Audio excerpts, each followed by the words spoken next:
you cannot meditate without discipline, period. Meditation is discipline in the beginning, and then as it improves, it becomes a state of mind. There was a priest once, and he bought a lawnmower, second-hand lawnmower from his neighbor for $50. And it was one of the old style lawnmowers. You have to pull a string and keep pulling at it, and eventually it starts. But this lawnmower won't start. And he thought he got a faulty one. So he went back to his neighbor. He said, look, I'm unable to start the lawnmower. And the young child said, oh, you have to use some swear words. You have to curse at the lawnmower, and then it starts. He said, listen, kid, I've been a priest for 20 years, and I don't even know what cursing is like. I've forgotten all about cursing. He said, keep pulling at the lawnmower, it will come back to you. So discipline is not bothering with the interruptions and to stay focused on what it is that you have to do. So life will give you a million chances once again to curse, to cuss, to swear, to procrastinate, to break your discipline. At that time, you have a choice. You want to stay course or you want to deviate. There are only two paths to any goal. Regardless of what goal you have in life, there are only two paths. One that leads you to your goal, and the second that takes you away from your goal. There are only two roads to any goal in life. If you keep walking the one that takes you closer to your goal, one day you will reach your goal. If you keep taking detours and you keep going in the direction which is not your goal, then you won't get to it. And you will keep dreaming about your goal. And then you will be more frustrated that I'm doing everything, but I'm not getting there. The truth is you're not doing everything. Maybe you are doing everything, but everything wrong. Right? You're not doing what you should be doing. You're doing what you should not be doing. So if you keep doing the right thing, you will keep making the right progress. Simple as that. Somebody asked me this morning that I have negativity and all those feelings in me. How do I get rid of them? Everybody has them, by the way. But if you think of a glass of water which has got salt in it. Now you want to purify that water.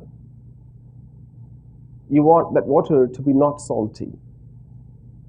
If your mind is that glass and full of those feelings and thoughts, you can't really empty your mind just like that. So you can't just empty the glass. That's not the solution. Some thought or feeling is always there. And you can't just boil all the water and have some additional apparatus to capture the distillation and all that process. I'm not very science oriented when it comes to that. So what do you do?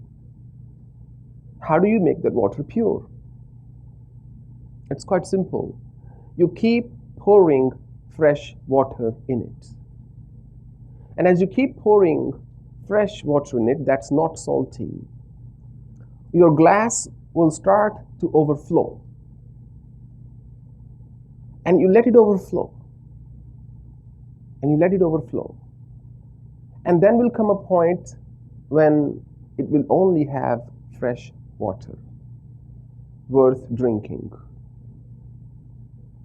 So if you keep pouring, if you keep making the right steps towards your own self-purification, you will one day be fresh as a daisy.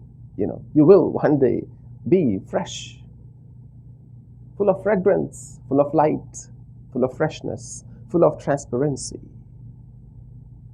And that can happen unless you work towards it.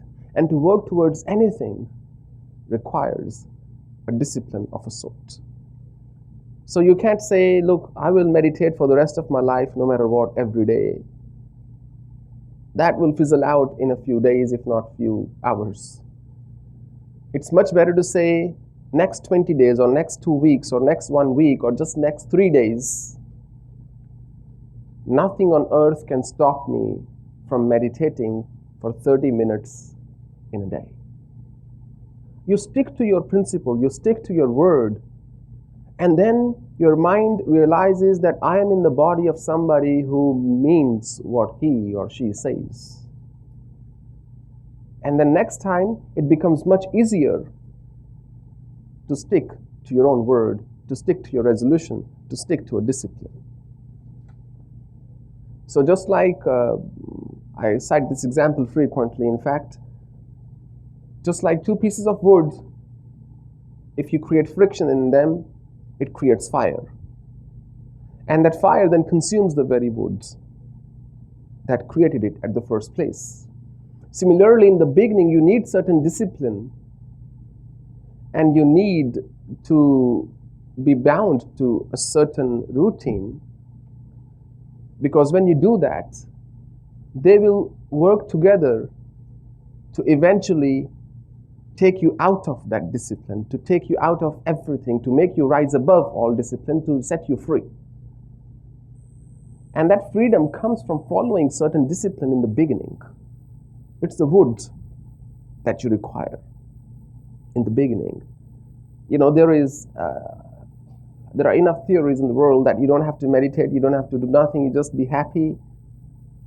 If you can, be good, but if you can't, then you need to have a method in place in the beginning so you may rise above that method as you go forward. And that's why discipline is important on this path, even on the path of bhakti.